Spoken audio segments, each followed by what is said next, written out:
Oleh karena itu Bapak Ibu, kalau sudah menjadi seorang Kristen yang percaya kepada Tuhan, hiduplah dalam terang, jangan lagi dalam kegelapan. Ini Natal kadang jadi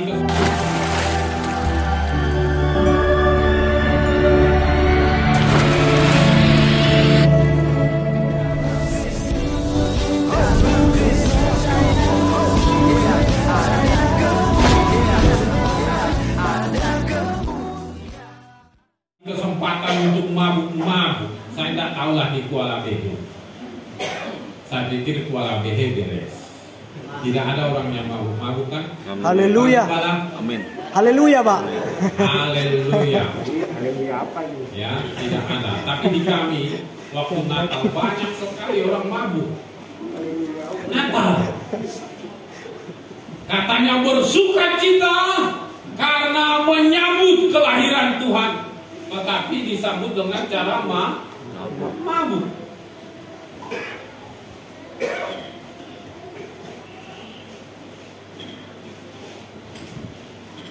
Datang ke rumah, ditembaknya istrinya. Dor. Agaknya aku jahe Pak Sian. Nilai bini.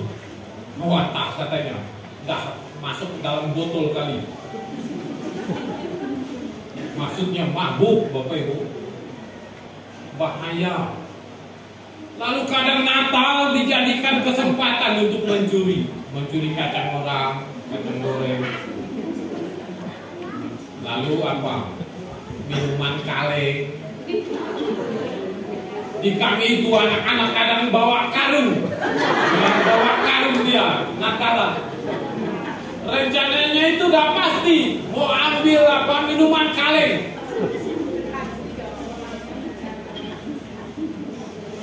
Giliran kita masuk ke dapur sebentar, minuman kaleng dah habis. Kemana? Begitu.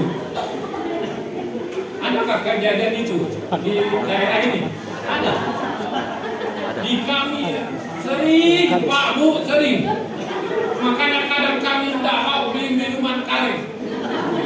Minuman botol yang besar itu. Nah, kalau minuman botol yang besar dikeluarkan, tidak mau dia minum. Lama dia ngobrol dengan kita, matanya lihat sana lihat sini, gitu. Lihat adakah minuman kaleng. Pak Bu, yang berbahaya adalah di dunia ini bukan masalah gelapnya dunia ini karena tidak ada listrik, bukan karena gelapnya dunia ini karena pelitanya habis, bukan. Tetapi gelapnya dunia ini karena dosa, maka dosa harus kita buang. Tidak boleh lagi melakukan dosa karena kita sudah percaya kepada Yesus Kristus yang menerangi hidup kita. Berjalanlah dalam terang. Ikutlah Tuhan sungguh-sungguh. Jangan lagi lalu mabuk-mabuk. Kan ada orang mabuk, lalu ketemu orang sedang baptisan. Orang lagi baptisan, yang mabuk ini datang, lalu dia pun ikut antri. Lalu semua dari baptis, yang mabuk ini pun maju, minta dibaptis. Lalu diselamlah. Adakah engkau menemukan Yesus Kristus? Kata pendeta. Tidak ada, katanya.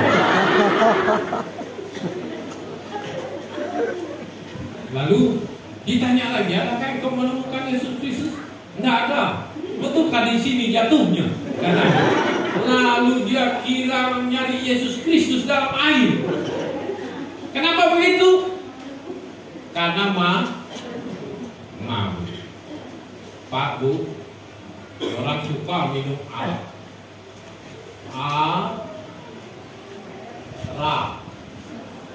Lalu dibaca dari sini apa? Kara.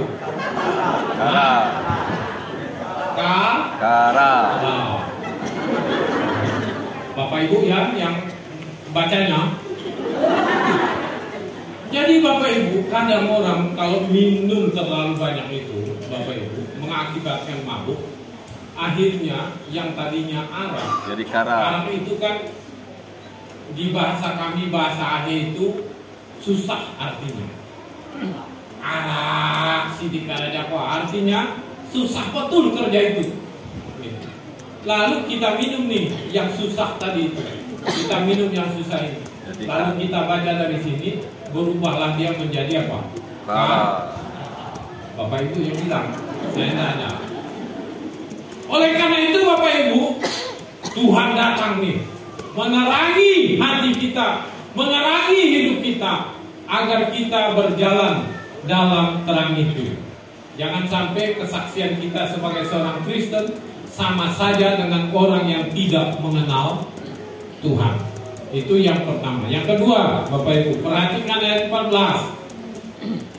Firman itu telah menjadi manusia dan diam di antara kita, dan kita telah melihat kemuliaannya, yaitu kemuliaan yang diberikan kepadanya sebagai anak tunggal Bapa, penuh kasih karunia. Pak Bu, Tuhan Yesus Kristus datang ke dalam dunia itu, firman menjadi manusia itu, tinggal dalam hidup kita, itu karena ia penuh dengan kasih karunia. Ia tinggal dalam surga yang begitu hebat, surga yang mewah, surga yang katanya jalannya saja dibuat dari emas. Kira-kira kalau pendompeng masuk surga, jangan-jangan jalan surga di dompengnya juga, karena penuh dengan emas, dibuat daripada emas, intan, permata.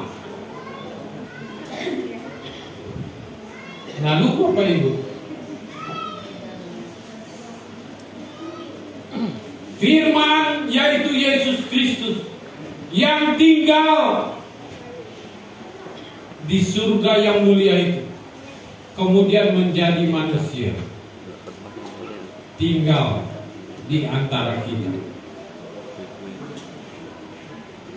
Kenapa begitu Bapak Ibu? Karena ia penuh kasih karunia.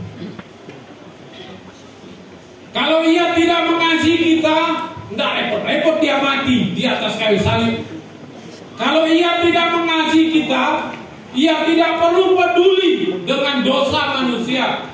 Kalau ia tidak mengasihi kita, ia tidak perlu repot-repot dengan urusan manusia. Tinggal kau mau mati, matilah katanya. Kau mau selamat, selamatlah. Tetapi karena ia penuh dengan kasih karunia, maka ia menjelma menjadi manusia. Pak Bu, jika Bapak Ibu hari ini sehat, itu karena kasih karunia. Jika anak-anakmu masih bisa lulus sampai sarjana, taat dengan orang tua, itu karena kasih karunia. Jika hari ini engkau masih bisa makan babi, itu karena kasih karunia. Karena kata orang babi itu mengandung kolesterol. Tapi setelah saya selidiki, ternyata babi tidak mengandung kolesterol, tetapi mengandung anaknya. Ya kan Bapak Ibu? Betulkah babi mengandung anaknya? Betul kan? Jadi jangan terlalu takut maksud saya. Tapi dokter bilang memang mengandung kolesterol. Hati-hati makannya. Cuman secara fisik dia mengandung anaknya. Ibu Margareta kemarin kebetulan hadir. Saya tanya Ibu Margareta, Bu, Ibu Margareta ini kan orang kesehatan. Saya bilang, betulkah babi itu mengandung kolesterol? Oh betul katanya. Enggak Bu, saya bilang begitu. Mana bisa katanya, kami orang kesehatan ini tahu babi itu mengandung kolesterol. Saya bilang, enggak Bu, mengandung anaknya. Aduh, kata Ibu Margareta. Tapi jangan buat berdebat ya Bapak Ibu. Saya hanya mau kasih tahu Bapak Ibu. Pak Bu, semua karena kasih karunia. Hari ini engkau sehat karena kasih karunia. Hari ini engkau ada karena kasih karunia Tuhan. Hari ini engkau masih bisa berusaha, itu karena kasih karunia Tuhan. Hari ini engkau masih mampu melayani karena kasih karunia Tuhan. Berapa banyak orang yang sampai hari ini tidak mau bangkit lagi melayani Tuhan, tidak mau lagi mengikuti Tuhan. Jadi jika engkau hari ini masih bisa merayakan Natal hari ini, karena banyak orang yang mati, Pak Bu, bulan Desember ini tadi. Saya dah umumkan ke jemaat Tuhan, saya berharap jemaat tidak boleh mati Desember ini, karena saya banyak pelayanan saya bilang begitu. Lalu ternyata Januari pun banyak pelayanan. Saya bilang stop dulu mati untuk Januari, karena ternyata jadwal saya. Bayangkan Pak Bu, dulu pernah rapat di Mandor itu, jemaat kami meninggal 2 sekaligus. Jadi saya kuburkan dulu ini, saya kuburkan yang itu. Ibadahnya juga, ibadah dulu di sini, ibadah lagi di sini. Baru malam pertama, malam kedua ada lagi yang meninggal. Lalu kami ibadah 3 kali. Malam ketiga ada lagi yang meninggal. Jadi ibadah 4 kali.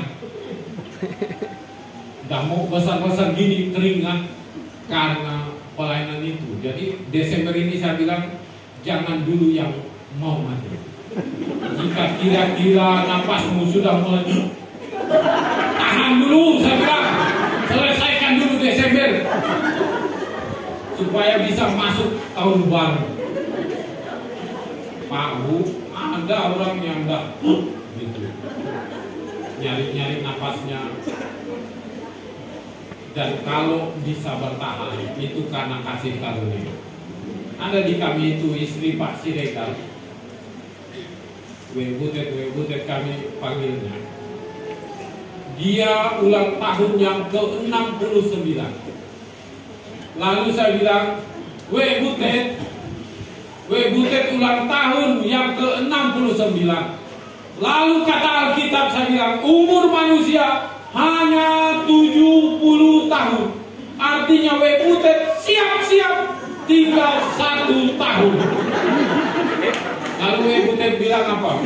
Amelah nyumpah aku Pak Gembala, aku janji mau hidup Pak.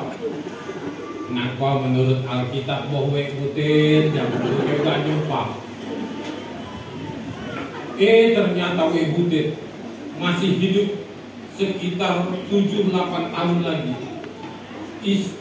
Suaminya yang tidak sakit, yang tidak apa-apa, segar-segar saja, yang ngantar dia ke gereja, ternyata itu duluan yang meninggal dunia. Setelah itu sekitar 6-7 tahun barulah Webutet meninggal.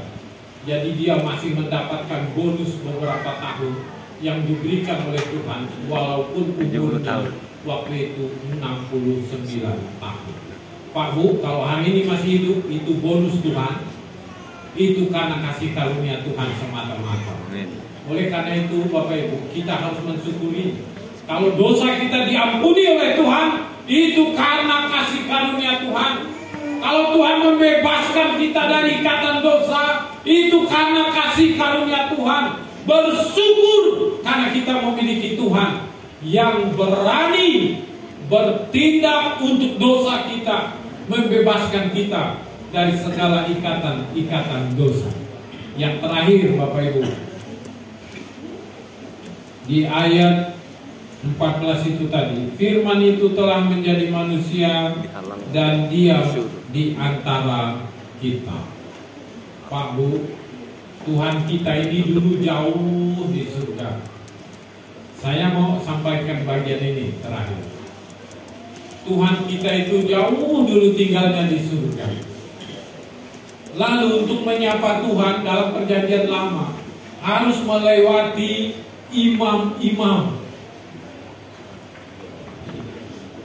Imamlah yang wajib masuk ke ruang Maha Kudus. Itu pun imam ini harus menguduskan dirinya lalu diundi siapakah yang bisa masuk di sana untuk menyampaikan pergumulan-pergumulan umat. Inilah yang disebut ia bertabernakel, ia berkemah di antara kita. Tidak semua orang bisa masuk di kemah yang adalah ruang Maha Kudus. Tapi kemudian Tuhan yang jauh di surga itu, Bapak Ibu, lahir ke dalam dunia menjadi manusia. Ini artinya apa? Tuhan kita itu Tuhan yang sekarang ini sangat dekat. Di antara kita sangat dekat kan Bapak Ibu? Lalu di Yohanes 15 dikatakan, aku di dalam kamu, kamu di dalam aku. Itu artinya apa? Tuhan itu tinggal di dalam diri kita, tinggal dalam hati kita. Semakin dekat, yang tadinya jauh, lalu Tuhan tinggal dalam hati kita. Itu menunjukkan bahwa Tuhan dekat dengan hidupmu. Tuhan itu tinggal dalam hidupmu. Itu sebabnya Bapak Ibu, ketika kita mulai putus asa, kita harus melihat bahwa Tuhan ada di dalam hati kita. Tuhan tinggal dalam diri kita. Jangan ketika putus asa lalu ambil tali gantung diri. Jangan karena putus asa lalu ambil redup lalu diminum. Itu kan untuk lalang, bukan untuk diminum.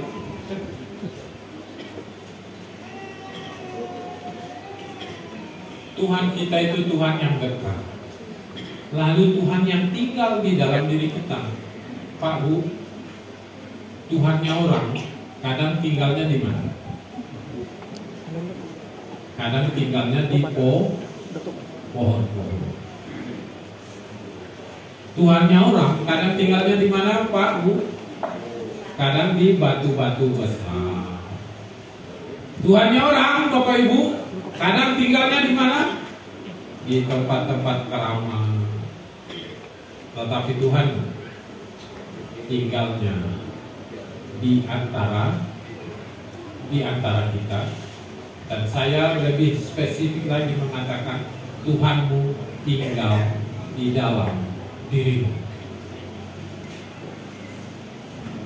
Itu sebabnya Bapak Ibu, kemanapun kita pergi, sebenarnya kita sedang membawa nama Tuhan.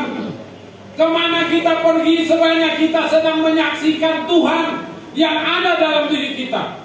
Kalau Yohanes dikatakan di sini, ayat 15, Yohanes memberi kesaksian tentang dia dan berseru katanya, inilah dia. Yohanes memberi kesaksian lewat kata-katanya. Tetapi engkau harus memberi kesaksian dengan hidupmu, dengan teladan hidupmu. Kenapa? Karena Tuhan sudah tinggal dalam hatimu. Oleh karena itu Bapak Ibu, kehidupan seorang Kristen sebenarnya harus beda dengan orang yang tidak mengenal Tuhan. Harusnya kehidupan seorang Kristen memancarkan tentang kemuliaan Tuhan di atas kehidupannya. Supaya apa? Orang membacanya, orang melihatnya, orang melihat teladan itu dalam diri kita. Tuhan kita itu dekat Bapak Ibu. Ini yang saya sering sebut Tuhan yang imanen, Tuhan yang dekat. Kadang Tuhan zaman dulu jauh sehingga sulit sekali orang berjumpa dengan Tuhan. Tetapi karena Tuhan ini sudah lahir lalu tinggal di antara kita, itu artinya Tuhan sangat dekat dengan kita. Pak Bu, yakin Tuhan dekat? Amin. Harus yakin. Ketika Tuhan dekat dengan kita, kita tidak akan ragu tentang hidup ini. Ketika Tuhan dekat dengan kita, kita tidak akan ragu dengan pelayanan kita. Ketika Tuhan dekat dengan kita, kita tidak akan ragu dengan hidup yang mau, kata orang dulu, tahun 2013 itu adalah tahun yang siap karena angka 13. Nyatanya kita masih bisa melewatinya. Kalau Bapak Ibu naik pesawat, Bapak Ibu cari ya nomor kursi pesawat nomor 13 ada enggak? Tidak ada Bapak Ibu. Boleh cari, tidak ada. Karena bagi orang angka 13 itu angka sial. Sampai di pesawat-pesawat nggak ada angka 13. Tetapi ternyata Bapak Ibu, 2013 kita bisa melewatinya. Bahkan zaman COVID tahun 2020, 2019, 2020, ternyata kita pun mampu melewatinya. Oleh karena itu Bapak Ibu, Tuhan begitu dekat dengan kita. Oleh karena itu jangan sia-siakan Tuhan yang dekat. Bahkan Tuhan yang dekat itu katanya tetesan air mata kita saja dia mengerti, dia tahu dengan segala sesuatu yang kita perbuat. Demikian firman Tuhan, biarlah firman Tuhan ini menguatkan, meneguhkan kita. Mari kita berdoa.